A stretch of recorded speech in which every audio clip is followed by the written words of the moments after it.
안녕하십니까. 오라클 클라우드의 새로운 소식을 쉽게 전달해드리는 OCI 읽어주는 곰돌스의 39번째 시간입니다. 저는 이번 주도 역시나 진행을 맡은 자바 읽어주는 남자 아빠곰이고요. 안녕하십니까. 베어메탈입니다. 안녕하세요. 민서빠입니다. 안녕하세요. 곰돌입니다. 네, 지난주에는 그 DBA 분과 MySQL과 히트웨이브 관련된 이제 미팅을 했었는데요. 관심이 참 많으시더라고요. 비용 관련 민감하게 여쭤보시기는 했지만 OLAP랑 OLTP 분리 안 되게 믹스드 워크로도 처리할 수 있다면 이건 뭐 운영 비용으로 몇 개 인스턴스를 썼더니 얼마냐는 이야기가 필요 없을 정도의 큰 비용 절감이죠. 서비스 운영에서 이런 게 분리됨으로 인해서 발생하는 오버헤드가 상상을 초월하는데요. ETL도 있어야 하고 또 ETL 이거 운영 유지 못하는 것도 결코 이제 쉬운 게 아닌데 이런 측면에서 이번에 MySQL하고 히트웨이브 관련돼서는 DBA 분들이 정말 좋아하실 만한 이슈인 건 분명한 것 같다고 느꼈습니다. 이런 미팅 좀 자주 가져봐야겠습니다. 확실히 개발자들과 DBA 분들은 관점도 다르고 서비스 보는 시야도 좀 차이가 있다는 걸 다시 한번 느꼈습니다. 앞으로 올랩 따로 운영하면서 분석에 스트레스 많이 받으셨던 분들은 다시 한번 히트웨이브 살펴보시는 거 추천드리며 MySQL 소식으로 한번 시작해 보겠습니다. 첫 번째 순서는 MySQL 데이터베이스 서비스의 데이터 마스킹과 관련된 기능 소식인데요. 베어메탈님 소개 부탁드리겠습니다. 예, 안녕하십니까. 베어메탈입니다. 오늘 제목에서 나타나 있는 것처럼 MySQL 데이터베이스 서비스인 MDS에서 데이터 마스킹과 비식별화를 할 수 있는 기능에 대한 내용입니다. 데이터 마스킹을 통한 비식별화는 이 MySQL 엔터프라이즈 에디션의 플러그인을 통해서 활용이 가능했고요. MySQL 8.0.13 버전 엔터프라이즈 에디션에서부터 제공이 되어 왔습니다. 이번 내용은 MDS에서 마스킹 및 비식별화 작업을 수행하기 위해서 SQL 수준의 기능을 제공한다라는 그러한 내용으로 보시면 될 것 같습니다. OCI에서 MDS를 사용하시면요, 사용자가 수동으로 이제 플러그인을 설치할 필요가 없이 기본적으로 탑재되는 이 플러그인들이 있고요. 그 다음에 컴포넌트들이 있는데요. 이 OCI 도큐먼트 문서에 나와 있는 이 내용을 이게 왼쪽 상단에 있는 것을 보시면은 4가지로 이러한 내용들이 있다는 것을 확인이 하실 수가 있습니다. 오늘 말씀드리는 것은 이 4번째인 데이터 마스킹에 관련된 것인데요. MDS의 사용자는 별도로 데이터 마스킹 이 서버 사이드 플러그인을 설치하지 않으셔도 됩니다. 이 문서를 자세히 보면 MDS에서 데이터 마스킹 이 펑션으로 지원이 되는 이런 이 함수 리스트와 함께 현재는 아직 지원되지 않는 함수들의 리스트도 보실 수가 있습니다. 마스킹과 관련된 함수로 뭐 마스크 언더바 이너라든가 마스크 언더바 아우터, 마스크 언더바 펜, 마스크 언더바 펜 언더바 릴렉스드, 마스크 언더바 SSN 뭐 이런 것들의 함수들이 있고 이게 지원이 되는 함수들이고요. 그 다음에 이미 번호를 생성하는 뭐 랜덤 데이터 제너레이션과 뭐 딕셔너리 등과 관련된 몇몇 함수들은 아직 지원이 되지 않는 것을 보실 수가 있습니다. 딕셔너리의 경우는 이제 특정 리스트가 나열된 텍스트 파일을 통해서 딕셔너리를 생성을 하고요. 이 생성된 딕셔너리에서 무작위로 이제 리스트를 추출하는 그러한 방식인데요. 아마도 이 파일 디렉토리 접근이라든가 로드 등이 이 보안상의 문제로 아마 막혀서 이런 지원이 되지 않은 게 아닐까라는 그런 개인적인 생각도 있습니다. 뭐 물론 뭐 다른 이유가 있을 수도 있을 것 같고요. 참고로 여기서 이 펜이라고 하는 PA에는 페이먼트 카드 프라이머리 어카운트 넘버라고 해서 쉽게 말하면 그냥 신용카드 번호를 나타내는 것이라고 보시면 됩니다. 그래서 이 펜 릴렉스드라는 것이 이 신용카드 처음 6자리는 마스킹하지 않는 곳으로, 그러니까 이 6자리 번호가 카드 발급 회사의 이 고유 번호를 나타내는 것이기 때문에 이를 식별하기 위해서 이제 필요한 부분이 있을 때는 앞부분을 마스킹하지 않고 이 사용할 때 활용하는 그러한 기능이라고 합니다. SSN은 다들 아시는 것처럼 이 미국판 그 주민번호인 사회보장 그 넘버입니다. 앞에서 언급한 함수들에 대해서 간략하게 한번 테스트를 해봤는데요. 첫 번째 이너 마스킹을 통해서는 이 원하는 안쪽의 이를 자릿수에 맞춰서 마스킹을 할 수가 있습니다. 사회보장번호를 임의로 만들어서 앞자릿수를 마스킹하는 테스트도 제가 해봤는데요. 마찬가지로 이제 이메일 주소에 대한 임의 주소 생성도 가능했고요. 역시나 이제 제약사항에서 나타난 것처럼 카드 번호를 임의로 만드는 것들은 이제 실행이 되지가 않았습니다. 물론 이미 이제 고객이 저장된 카드 번호가 있고 이거를 마스킹하는 마스크 언더바 펜 함수는 이 정상적으로 사용이 가능합니다. 이상으로 MySQL의 이 마스킹 기능 그리고 비식별화 기능에 대해서 간략한 데모와 함께 한번 살펴보았습니다. 이상으로 해당 기능에 대한 설명은 마치도록 하겠습니다. 감사합니다. 네, 두 번째 소식은 데이터 레이블링 서비스의 업데이트 소식이네요. 어떤 개선 사항이 올라왔는지 궁금한데요. 민사빠님 소식 전해주시기 바랍니다. 네, 데이터 레이블링 서비스에 대한 업데이트 소식은요, 민수아빠가 전달하겠습니다. OCI 데이터 레이블링 서비스는요, 머신러닝 중에서도 지도학습에 사용될 데이터의 레이블 작업을 지원하는 서비스입니다. 영상 데이터에 어떤 객체가 존재하는지를 감지하는 모델을 학습하기 위해서는요, 보시는 것처럼 위치 정보와 대상 객체 레이블을 설정하는, 그리고 이 데이터를 하나의 파일로 관리해야만 합니다. 이런 작업을 지원하는 서비스가 바로 OCI 데이터 레이블링 서비스다라고 보시면 좋을 것 같습니다. 데이터 레이블링 서비스에서요, 데이터셋을 생성하면은요, 다음과 같은 설정을 합니다. 대상 데이터가 이미지인지, 자연어인지, 문서인지를 이제 선택을 하고요. 이 중에서 이미지를 선택했다면 대상 데이터셋에요, 하나의 데이터에 레이블이 하나만 설정되어 있는지, 아니면 여러 개가 설정하는지, 아니면 객체 탐지를 위해서 위치 정보도 함께 포함을 하는지를 지정을 합니다. 데이터셋이 만들어지면은요, 지정한 영상 데이터로 갤러리를 만들고요. 그 갤러리에 올라온 데이터들을 선택해서 레이블 작업을 진행하도록 구성되어 있습니다. 보시는 작업은요, 영상 데이터에서 대상 객체의 박싱 작업을 하는 과정이고요. 이렇게 박스를 지정하면 영상의 위치 정보와 대상 레이블을 기록하고 이것을 하나의 파일로 추출하고 관리합니다. 이러한 작업을 지원해서 효율성을 높이게 만드는 서비스가 데이터 레이블링 서비스의 핵심 목표입니다. 이번 주에는요, OCI 데이터 레이블 서비스에 대해서 몇 가지 업데이트가 있었는데요. 이 중에서 눈에 띄는 것은 데이터셋 관리의 보안 기능과 갤러리 사용 편의성에 대한 향상 기능이 눈에 띕니다. 이번 주 업데이트를 보면 보안 설정을 통해서요, 오브젝트 스토리지의 버킷에 데이터셋을 익스포트하고 임포트하는 것에 대한 세부적인 권한 설정이 가능해졌다는 부분과요, 영상 데이터에 대한 페이지네이션 기능, 그러니까 페이징 기능이 개선됐다는 소식입니다. 그 데이터가 영상 데이터가 굉장히 많을 경우에는요, 그 데이터에 대한 페이지네이션을 하는 것, 이동하는 것이 좀 불편했는데요. 그런 부분에 대한 사용 편의성이 개선됐다는 소식이고요. 아마도 이런 부분에 대해서 데이터에 대한 전처리 작업을 지원하는 데이터 레이블링 서비스는요, 이런 식의 어떤 기능 개선이 지속적으로 이루어질 것으로 예상이 됩니다. 이상입니다. 네, 세 번째 소식은 OCI 펑션에 대한 지원 메모리 확장 크기 소식입니다. 계속 이어서 민서빠님이 소개해 주시겠습니다.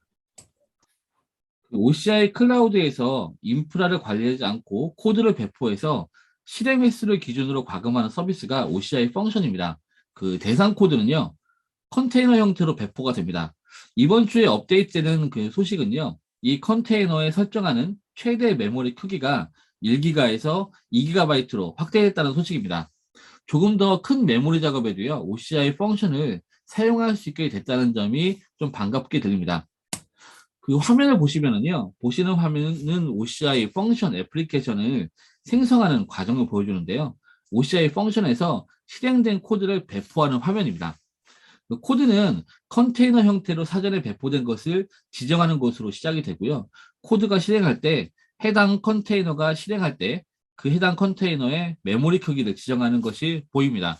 그 메모리 크기는요, 128MB에서 2GB까지 지정이 가능합니다. 그 컨테이너 메모리 키를 지정한다는 것은요, 결과적으로 OCI 펑션에 과금의 영향을 미치는 그런 과정이기 때문에 해당 그 펑션이 얼마만큼의 메모리를 사용하는지 구체적으로 파악하고 지정하는 과정이 필요하다고 생각이 됩니다. OCI 펑션은요, 실행 횟수와 사용한 메모리의 크기로 과금이 되는데요. 실행한 횟수는 펑션 로직이 실행된 그 횟수를 의미하고요. 메모리 크기는 지정한 메모리에 사용한 초 단위로 과금이 됩니다. 그래서 현재 그 가격 체계를 보면은요, 그 기본적으로 무료로 사용할 수 있는 영역과 그리고 유료로 사용하는 영역이 나눠져 있는데요. 우선 OCI 펑션은요, 매달 200만 번 호출에 400TB 메모리 초당 사용한 메모리의 총 합이 400TB까지는 무료입니다. 이 기준을 초과한 시점부터 과금이 지원되고요. 예를 들어서 이 기준을 초과한 이후에는요, 500만 번의 호출당 1불이 과금이 되고요. 그리고 초당 사용한 메모리의 총합이 70TB, 즉 70TB 메모리 초일 경우에 1불이 과금됩니다. OCI 펑션은 상당히 저렴한 과금 체계로 운영되는 서비스다라고 생각이 되고요. OCI 펑션 애플리케이션을 배포할 때 적절한 메모리를 할당한다 그러면 이 비용 효율성은 더 높일 수 있을 거라고 생각이 됩니다. 이번 주에는요, OCI 펑션 애플리케이션에 할당 가능한 메모리가 1GB에서 2GB로 확대됐다는 소식을 전합니다. 이상입니다. 네, 다음은 오라클의 보안 관련 서비스로 보이는데요. 지능적인 위협 탐지, 예방과 관련된 서비스라고 이름에 나와 있 스리트 인텔리전스 서비스, 어떤 서비스고 오늘 소개할 내용이 무엇인지 좀 궁금하네요. 곰돌이님 부탁드리겠습니다. 네, 안녕하세요. 곰돌이입니다. 보안 관련한 새로운 서비스가 발표가 되었습니다. 오라클 트레트 인텔리전스 서비스라는 이름의 서비스인데요. 약자로 오티스라고도 명칭을 하게 됩니다. 이번 새 소식의 제목을 보면요. 위협 인텔리전스를 사용해서 알려진 위협 지표에 대한 정보를 검색한다라고 되어 있습니다. 설명을 한번 살펴볼 텐데요. 이번 소식은 제목과 설명이 정말 알차게 잘 짜여져서 표기가 되어 있다는 그런 느낌을 받았습니다. 그래서 우리말로 풀어서 여기에 표기된 핵심 내용은 부연해서 설명을 드리도록 하겠습니다. 먼저 설명에 오라클 위협 인텔리전스 서비스는 다양한 소스에서 위협 인텔리전스 데이터를 집계하고 이 데이터를 선별한다. 다양한 소스 집계, 데이터 선별이라는 데 하이라이트가 되어 있는데요. 뒷장에 나올 위협 인텔리전스의 정의에도 소개가 되겠지만 이것이 바로 위협 인텔리전스의 플랫폼의 주요 활동입니다. 그 다양한 소스 중에는 이어서 나오는 오라클의 보안 전문 연구원들의 오랫동안 축적된 이런 노하우, 그리고 자체 보유한 고유의 텔레메트리, 그리고 업계 표준의 오픈소스 피드, 그리고 보안 전문 서드파티로부터 제공받는 데이터까지 이 다양한 소스가 집계되고 선별되는 하나의 중앙 집중화된 보안 데이터의 레포지토리로서 바로 이 위협 인텔리전스가 설명이 되고 있습니다. 여기서 오픈소스 피드라는 용어는 우리가 흔히 사용하는 소스 코드가 오픈된 오픈소스를 얘기하는 게 아니라 보안 위협에 관한 정보를 공유하는 비영리 단체를 통해서 공개되는 보안 위협에 대한 데이터 소스를 말합니다.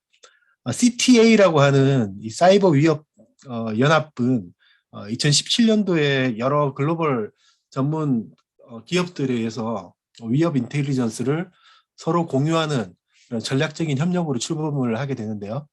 사이버 공격이 점차 더 거대해지고 진흥화되기 때문에 이 단위 기업이 보유한 위협 정보라든지 방어 기술로는 역부족이라고 판단을 해서 여러 경쟁 업체들끼리도 서로 동맹을 맺게 됩니다.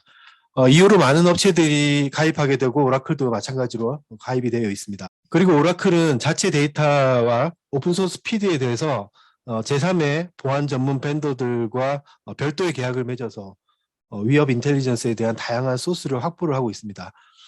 그리고 클라우드 가드나 기타 OCI 서비스에서 위협 탐지 또는 예방을 위한 실행 가능한 지침을 제공한다라고 했는데요.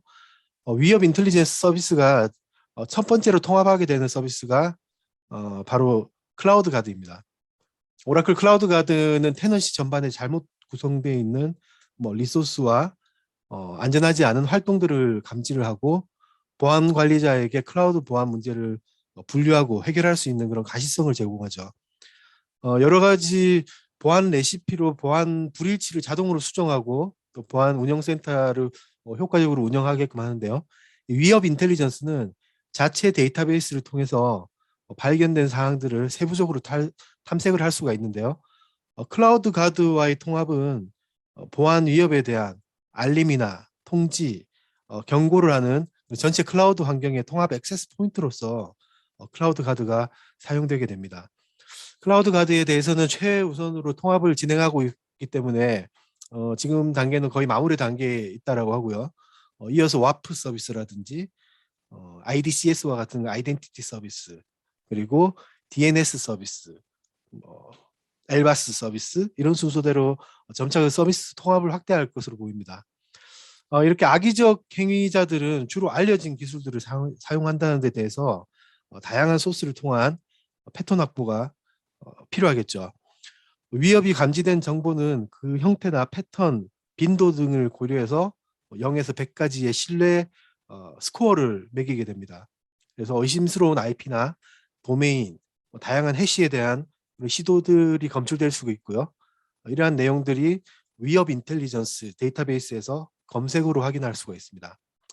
물론 보안 담당자가 추적을 했는데 외부적인 공격 패턴이 아닌 내부의 정상적인 행위라면 이것을 화이트리스트로 빼고 또는 업데이트를 해서 다른 쪽에서도 이걸 내용을 알 수 있도록 하는 기능 또한 제공이 되고 있습니다. 자, 그러면 위협 인텔리전스에 대한 정의를 한번 살펴보면요. 위협 인텔리전스는 오라클의 용어가 아니고요. 보안 분야에서 사용되는 일반 용어이고 기술입니다. 글로벌 리서치 전문 회사 가트너에서는요. 현재 존재하거나 발생이 임박한 위협에 대한 증거 기반의 지식이며 위협 대응에 관한 결정 사항을 알려줄 수 있어야 된다라고 정의를 하고 있습니다. 그리고 위키피디아를 한번 살펴보니까 사이버 공간에서 발생하는 잠재적 공격 및 유해한 이벤트를 완화하는 데 도움이 되도록 사이버 및 물리적 위협과 위협 행위자의 발생 및 평가에 관한 지식, 기술 및 경험 기반 정보라고 되어 있었습니다.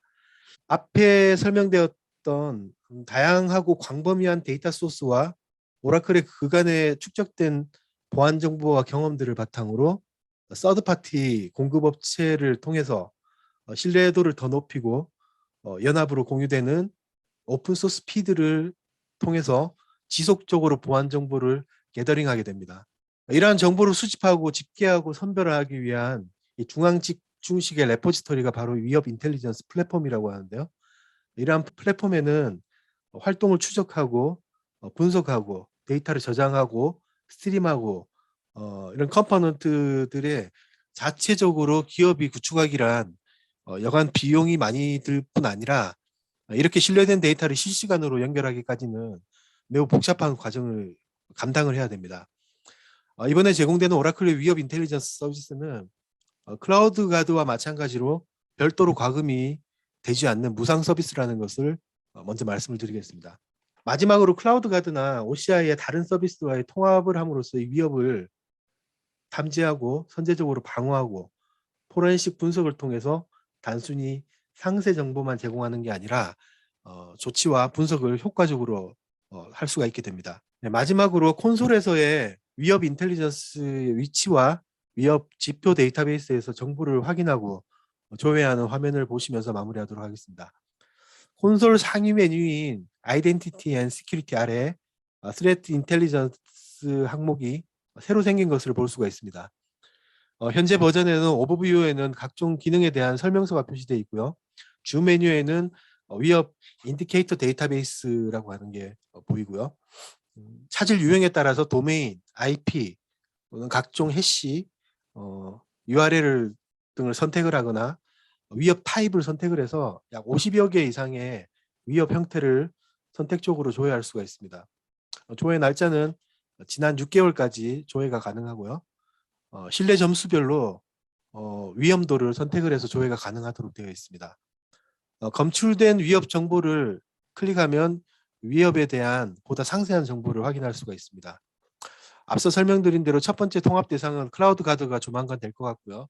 통합이 곧 완료되면은 클라우드 가드의 디텍트 레시피에서 이 위협 인텔리전스의 항목이 올라오고요. 프라블럼 목록에 검출된 보안 위협이 내용이 표기가 됩니다. 그리고 또 위협 모니터링 항목이 따로 있기 때문에 검출된 정보는 위협 지표 데이터베이스에서 상세한 내용을 보듯이 클라우드 가드에서도 즉시 확인하고 조치할 수 있도록 통합이 될 예정입니다. 이상으로 OCI의 새로운 위협 인텔리전스 서비스에 대한 소개를 마치겠습니다. 감사합니다. 다음 5번째 소식의 제목을 보니 버스터블 컴퓨터 인스턴스에 새로운 타입이 적용할 수 있을 것 같은데요. 곰돌이님이 계속해서 간략한 부연 설명 부탁드리겠습니다. 네, 곰돌입니다. 네, 말씀하신 대로 이번 소식은 컴퓨터에서의 새 소식인데요. 인텔 X9 서버를 기반으로 하는 VM 스탠다드 3 플렉스 쉐입과 AMD 서버를 기반으로 하고 있는 VM 스탠다드 E4 플렉스 이 두 가지의 쉐입이 버스터블 인스턴스로서 지원이 된다라는 소식입니다. 얼마 전 신년 첫 회의 방송 특집으로 OCI 도입 사례 인터뷰에서 교육 콘텐츠 스트리밍 서비스인 온더라이브에 양성욱 대표님을 모시고 인터뷰를 진행을 했었습니다. 당시에 OCI를 도입하게 된 주된 이유로 네트워크 아웃바운드 트래픽 비용이 타사에 비해서 월등히 저렴했다는 것과 이 버스터블 인스턴스를 사용해서 온더라이브 서비스에 잘 맞아떨어졌기 때문에 획기적으로 비용을 절감했다라는 그런 의견을 들었습니다. 뭐 다시 보기를 원하시면 QR코드를 통해서 인터뷰 전반을 한번 다시 들어보시기를 권장을 드리겠습니다. 2주 전에 소개해드린 선점형 인스턴스는 이 용량 예약된 인스턴스가 요청할 경우에 지속적으로 이 실행 상태를 보장할 수 없지만 50% 할인된 비용으로 제공되는 특성에 대해서 설명을 드린 바 있고요. 지난주에는 미리 용량 예약을 해두면 꼭 필요할 때 반드시 그 리소스를 사용할 수 있다, 확보할 수 있다는 그런 보장을 제공하는 용량 예약 인스턴스를 소개해드린 바가 있습니다. 이번 주에는 또 다른 형태인 버스터블 인스턴스를 잠시 설명을 드릴까 합니다. 버스터블 인스턴스가 다른 인스턴스 유형과 차별화되는 특성은 유일하게 오버 서브스크립션으로 제공되는 인스턴스 유형이라는 겁니다. 물리적 코어의 여러 개의 가상 CPU가 겹쳐서 제공된다는 뜻이죠. 그래서 잘 맞는 업무에 사용을 하면 획기적으로 비용을 줄일 수 있는 그런 장점이 있습니다. 버스터블 VM은 단일 코어의 50% 또는 12.5% 이 두 가지의 기준선을 선택할 수가 있고요. 예상하시듯이 50% 기준을 선택했을 때는 기존 코어 비용의 절반의 가격, 그리고 12.5%를 선택했을 때는 코어 비용의 8분의 1 비용이 발생이 됩니다. 정해진 기준선까지 성능은 보장이 되고요. 기준선 언더로 사용했을 경우에 최대 100%까지 일정 시간 동안 자동으로 버스팅이 되는 그런 형태입니다. CPU 버스팅이 되고 안 되고와 관계없이 정해졌던 기준선은 지정한 비용으로 청구가 되고요. 절반 비용이나 8분의 1 비용이라는 거죠. 또 놀라운 점은 이때 윈도우 서버 라이센스 비용 또한 정한 기준선에 따라 부과된다는 점입니다. 플렉스블 CPU 선택은 1코어부터 64코어까지 그리고 메모리는 코어당 64기가까지 선택을 할 수가 있습니다. 그러면 이제 설정 메뉴를 한번 보시고 마무리를 하도록 하겠습니다. 인스턴스 생성 버튼에서 쉐입을 선택할 때 기존에는 VM 스탠다드 E3 플렉스만이 버스터블 선택 버튼이 활성화되었는데요. 이제부터는 스탠다드 3와 E4 쉐이프까지도 버스터블로 선택을 할 수가 있습니다. 버스터블 옵션이 선택이 되면 드롭다운 메뉴에서 50%와 12.5% 두 가지 기준선을 선택할 수가 있습니다. 버스트 가능 여부는 지난 24시간의 평균 사용량의 기준선 이하로 사용이 되었다면 이에 대한 크레딧이 발생이 되고요. 스파이크성 업무가 있을 때 그때 사용된 크레딧이 100%까지 버스팅이 되는 그런 형태입니다. 여기서 한 가지 유념해야 될 사항은 버스터블 인스턴스는 사용자가 필요로 할 때 반드시 100% 버스팅이 된다는 보장을 하지는 않는다는 겁니다. 뭐 온디맨드 용량 예약이라든지 선점형이라든지 데디케이티드라든지 이런 캐패시티 타입의 유형들은 이 모두 성능에 대해서는 뭐 보장을 하고 있는데요. 이 버스터블 인스턴스 경우에는 원하는 시간에 대한 성능이 100% 개런티 되지 않는다는 점을 꼭 한번 유념하시길 바랍니다.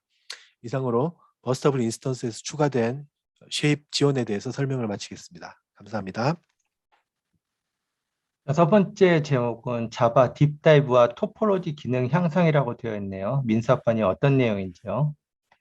APM 관련된 업데이트는 민수아빠가 소개하겠습니다. APM 관련된 두 개의 업데이트를 묶어서 한꺼번에 진행하겠습니다. 이번 주에는요, APM의 자바 애플리케이션 성능 모니터링 기능이 개선됐다는 소식이 발표가 됐고요. 프로파일링을 위해서 자바 애플리케이션에 설치되는 에이전트가 1.4 버전으로 업데이트가 됐습니다. APM 에이전트가요, 1.4로 업데이트가 되면서 애플리케이션 스레드에 대한 스냅샷 캡처를 지원하는 기능이 추가됐습니다. 이 기능을 통해서요, 코드 라인별로 진단을 할 수 있는 기능이 추가됐습니다. 이 기능을 사용하면요, 스레드 스택의 스냅샷을 그래프로 보고 추적 데이터에 대한 심층 분석을 수행할 수 있게 되었고요. 스레드에 대한 시작, 종료, 현재 스레드의 상태, 메소드 및 파일명과 해당 정보를 상세하게 접근할 수 있게 됐습니다. 스레드 스택에 대한 코드 라인 정보를 이와 같은 화면으로 확인할 수 있겠고요. 이와 같은 기능을 통해서 운영하는 애플리케이션의 모니터링, 관리 기능이 개선됐다는 소식입니다. 이상입니다.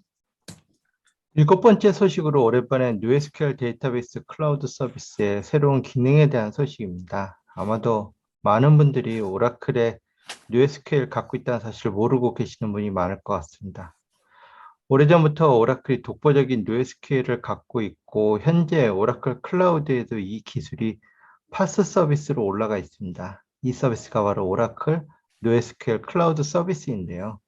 이번 주에 오라클 NoSQL 클라우드 서비스 업데이트 소식이 있네요. 이번 소식은 민수 아빠님이 정리해 주시죠.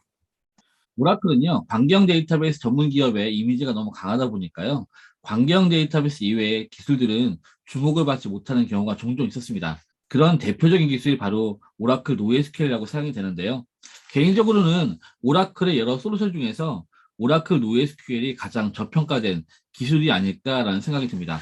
그 공돌스에서도요, 오라클 NoSQL을 이번에 처음 소개하는 것 같습니다. 아무래도 오라클 NoSQL을 처음 듣거나 생소하게 느껴지는 분들이 많을 것 같고요. 이번 기회에 오라클 NoSQL을 간단하게 정리해 보도록 하겠습니다. 오라클 NoSQL 기술의 원료는요, 버클리DB입니다. 버클리DB는 1994년에 만들어진 데이터베이스 동기화가 특징인 NoSQL이고요. 주로 서버에 설치가 되거나 모바일 기기 등의 인베이드드 형태로 설치가 되는 데이터베이스였습니다. 20세기에 사용됐다고 전해지는 이런 기기를 아시는 분들이 꽤 많이 있을 것 같습니다. HP에서 출시한 PDA인데요. 2000년대 초반에 인기를 끌었던 모바일 기기입니다. 이런 모바일 기기는요, 네트워크가 끊어진 상태에서도 애플리케이션이 동작을 하고요. 네트워크가 연결되면 오프라인으로 진행했던 작업이 서버와 동기화되는 특징으로 작동하는 것이 큰 장점이었습니다. 이런 기능에 사용됐던 인베디드 데이터베이스가 바로 버클리DB고요.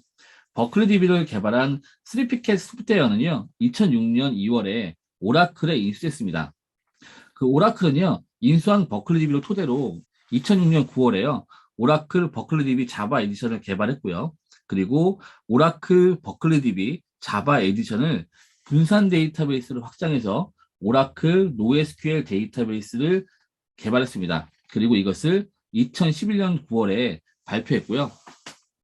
마지막으로 오라클 NoSQL 데이터베이스를 클라우드 네이티브 형태로 전환해서 서비스한 것이 오라클 NoSQL 클라우드 서비스입니다. 이 서비스는 2018년 8월에 발표를 했습니다. 오라클 NoSQL은요, 탄력적 확장성과 고성능 데이터 오퍼레이션 기능을 제공을 하고요.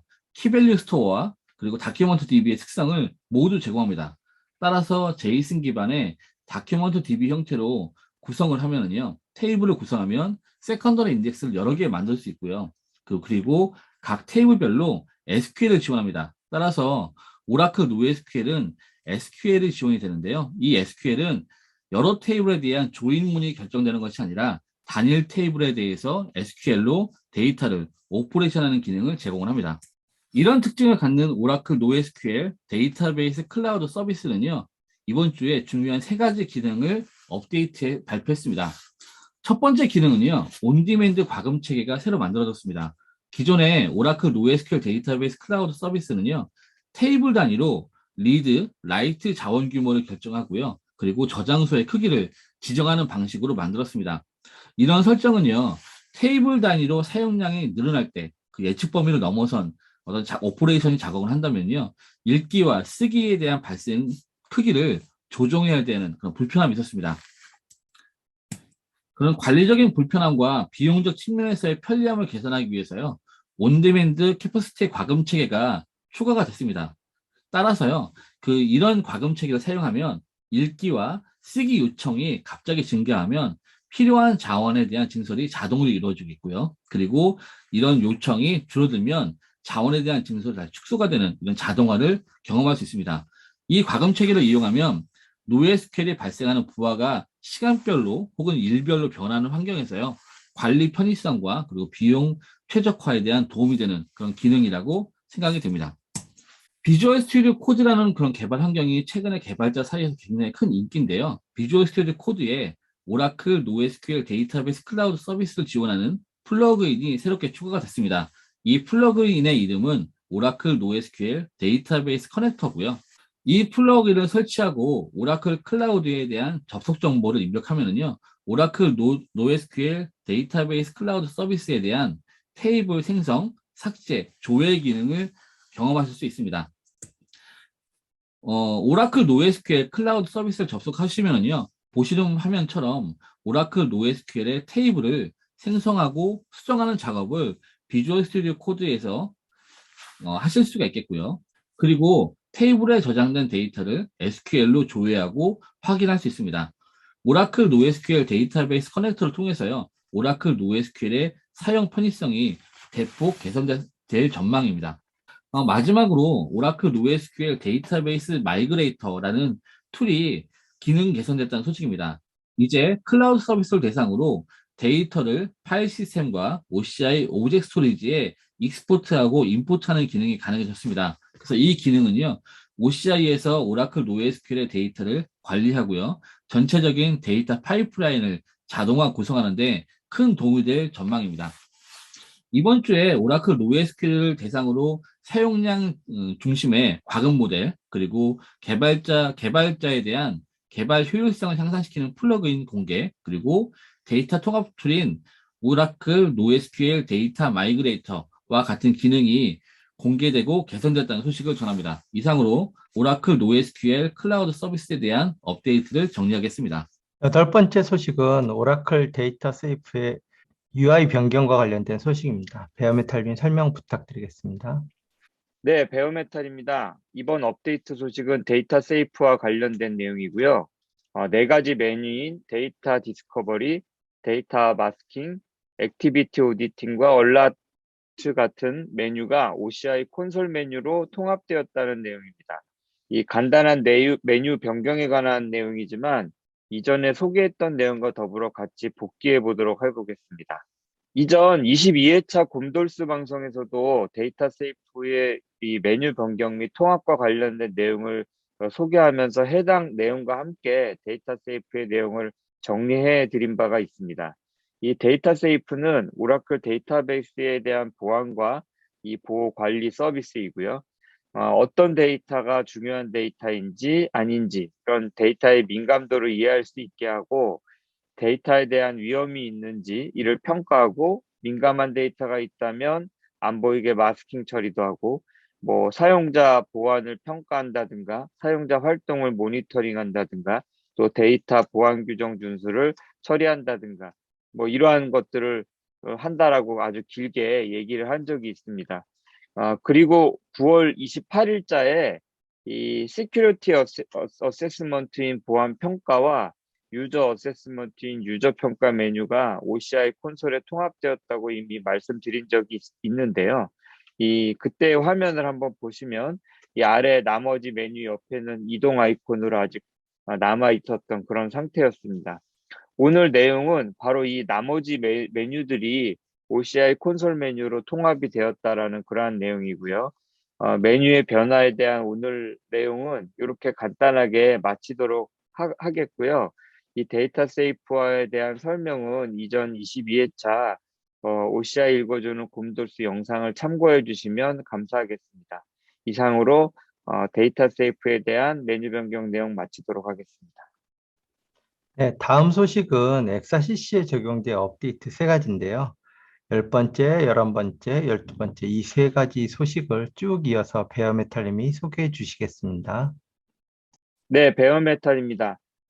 이번 엑사CC에 적용된 세 가지 새로운 기능 소식은 모두 이전 DBCS와 엑사CS에 적용되어졌던 기능이 이번에는 엑사CC에 적용되었다라는 그러한 내용들입니다.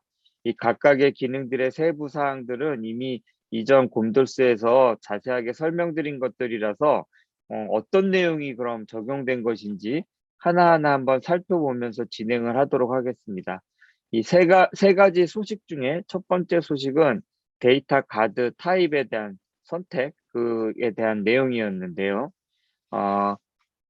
이 내용은 이미 OCI 읽어주는 곰돌스에서 여러 차례 소개되었던 내용입니다.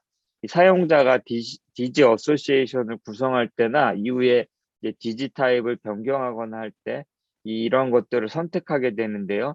그러면 일반 데이터 가드를 선택할 수도 있고요. 액티브 데이터 가드를 선택할 수도 있다라는 그러한 내용이었습니다.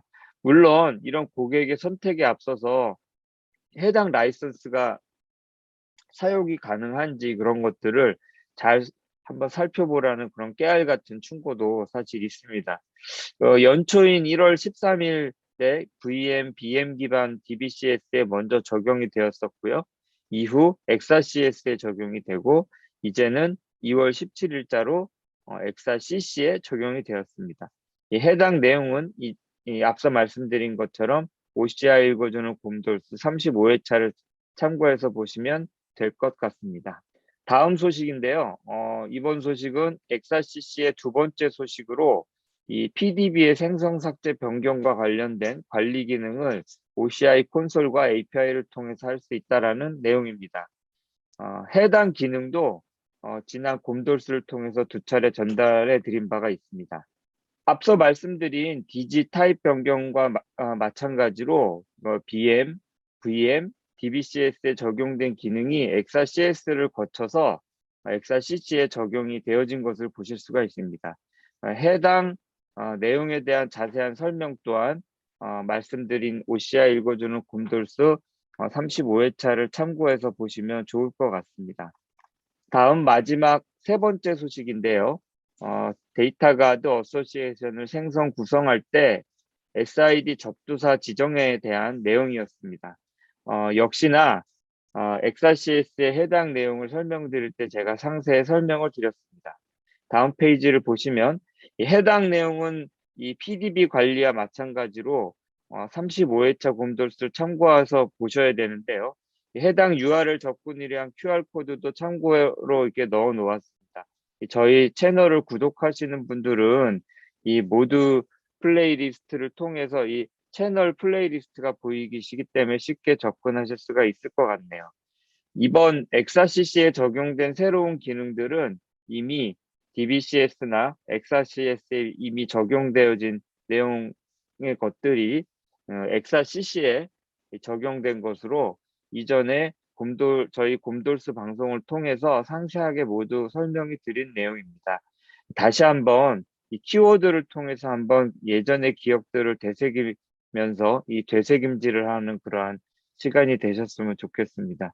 이 세 가지나 되는 소식을 이 소개를 이게 후다닥 날로 이게 해먹은 감이 좀 있긴 하지만요. 이번 기회에 예전 곰돌스 영상도 한번 보시고 또 잊어버렸던 내용이 있다면 다시 한번 복귀해 보시는 시간을 가지셨으면 하는 그러한 바람입니다. 이상으로 엑사CC와 관련된 세 가지 업데이트 소식 전달해 드리는 것을 마치도록 하겠습니다. 감사합니다. 제가 요즘 방송하면서 그동안 그냥 DB로 사용하던 오라클에 대해서 모르고 있었던 것들이 참 많이 알게 되는데요. 어플리케이션 개발하면 퍼시스턴시 레이어 관련해서 항상 핸들링을 하게 되는데요. 얼마나 알고 쓰느냐가 개발에 큰 차이를 아무래도 만들기 마련인 것 같습니다. DB에서 펍섭이 되는 것이나 히트웨이브가 오라클에 10년도 전에 구현됐던 기술이라는 것부터 해서 참 많은 것을 알게 되었는데 DB에 대해서 너무 모르고 썼다는 생각이 많이 듭니다. 제가 엔터프라이즈 환경에서 개발할 때는 참 비싼 DB다 보니 좀 더 싼 DB로 올랩 돌리는 게 보편적인 상황이었습니다. 하지만 지금은 이제 클라우드 세상이죠. 그렇게 많이 비싼 걸까요? 하는 질문을 던지게 되네요. OLTP랑 OLAP 같이 돌리고 도큐멘트 DB도 같이 돌리고 이게 한 인프라에서 처리 가능하다고 하면 이거 따로따로 쓰고 인테그레이션 하는 그런 비용들 절감할 수 있겠죠? 특히 ETL 운영 유지 비용은 정말 0에 수렴할 수 있겠죠? 저는 비용 효율적인 서비스 운영 무척 중요하게 보는데요. 인테그레이션 비용과 분산된 인프라들 각각에 대한 러닝 커브, 운영 인력 구성, 그다음에 운영 유지에 들어가는 비용보다는 단일화 인프라에서 서비스 되는 거 한 번에 관리할 수 있다면 이게 비용 효율적이지 않을까 싶습니다. 비용 관련돼서는 특히 스타트업에 계신 분들 꼼꼼히 살펴보시길 바랍니다.